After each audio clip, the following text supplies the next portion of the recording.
मध्ये विधेयक क्रमांक 56 वर या ठिकाणी बोलत असताना 53 सभापती महोदय मंत्री महोदयांनी मगाशी सांगितलं असणार, परंतु परफॉर्मन्स लायसन्स हे कलम 33 साली मुंबई बॉम्बे पोलीस ॲक्ट खाली आपण द्यायचो आणि आपला 2016चा हा जो कायदा ऑब्सेन्स कायदा जो झाला तो 2016चा झाला. आता सभापतीमध्ये बिलात काय चाललंय, परफॉर्मन्स लायसन्स जे पूर्वी मिळायचं ऑर्केस्ट्रा किंवा एखादा लाईव्ह शो असेल, एखादो पियानोचा शो असेल, एखादो कसलाही शो असला प्रवीणजी, परफॉर्मन्स लायसन्स पोलीस स्टेशनकडनं घ्यायचं आणि तो हॉटेलमध्ये चालवायचा. आता ते सुद्धा या ॲक्टमध्ये आणलेलं आहे. का? कारण की सरकारच्या असं लक्षात आलं की त्या परफॉर्मन्स लायसन्सच्या नावाखाली डान्स बार चालले होते आणि मग ते चालू नये म्हणून ही कायद्यातली तरतूद आहे. परंतु आता काय झालं, ते सापाला मारण्याच्या नादात माणूस काठी देखील तुटणार आहे आणि सगळं जाणार आहे. म्हणजे आता अशीच जी हा भुईला तर ते आता भारती साहेब तुम्हाला साधा एक स्टुडंटचा मेळावा घ्यायचा असेल, तिथं परफॉर्मन्स ठेवायचा असेल गाण्याचा, तरी आता या ॲक्ट खाली आपण आलो. परफॉर्मन्स ॲक्ट खाली, पूर्वी आपल्याला ते वेगळा विषय होता सभापती, आता मात्र या ॲक्ट खाली आलो. आणि हा ॲक्ट सभापती महोदय दंडात्मक तरतूद प्रचंड प्रमाणात आहे. 25 लाखापर्यंतचा दंड आहे, वेगवेगळे दंड आहे 2016च्या कायद्यामध्ये. तेव्हा माझं स्पेसिफिक म्हणणं आहे, आत्ता ह्या परवानग्या सभापती महोदय 2016च्या ॲक्टमध्ये डिस्क्रिशनरी पॉवर जे अधिकाऱ्याला आहेत या परवानग्याच्या, मला वाटते हे करू नये. तुम्ही काय करायला लागलाय की तुमची व्यवस्था, तुमचं प्रशासन त्या ॲक्टची अंमलबजावणी करू शकत नाही म्हणून मग परफॉर्मन्स लायसन्स सुद्धा तिकडं वळायला लागला. म्हणजे this is failure of our governance, म्हणजे total failure of our governance आहे की तुम्ही ज्या कायद्यातल्या तरतुदी आहेत त्याची अंमलबजावणी गृह खातं करू शकत नाही, म्हणून ज्या कायद्याखाली हे करतायत तो कायदाच रद्द करायचा आणि दुसऱ्या कायद्याखाली आणायचा, तो शब्दच रद्द कराय, ती तरतूद तुम्ही कलम 33 रद्द करायला लागलाय आणि तुम्ही या 2016च्या ॲक्टमध्ये आणायला लागलाय.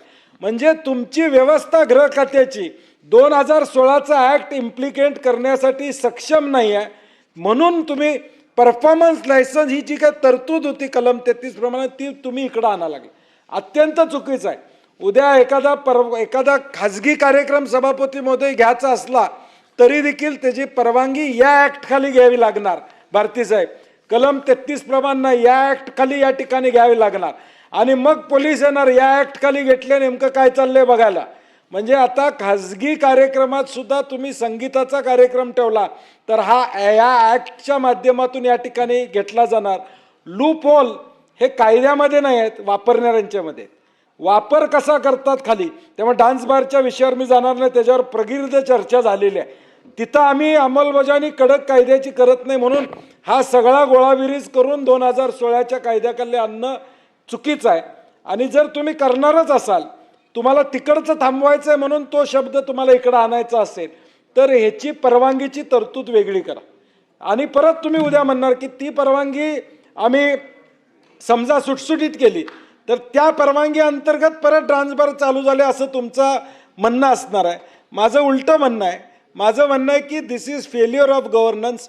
आम्ही कायद्यात अंमलबजावणी करू शकत नाही म्हणून ज्या कायद्याच्या पळवाटेतनं लोक डान्स बार चालवतात तीच पळवाट बंद करायची आणि सगळ्यांना मारायचं, हे मला वाटते कुठेतरी चुकीचं आपण शासन म्हणून या ठिकाणी धोरण सभापती महोदय या ठिकाणी स्वीकारतोय.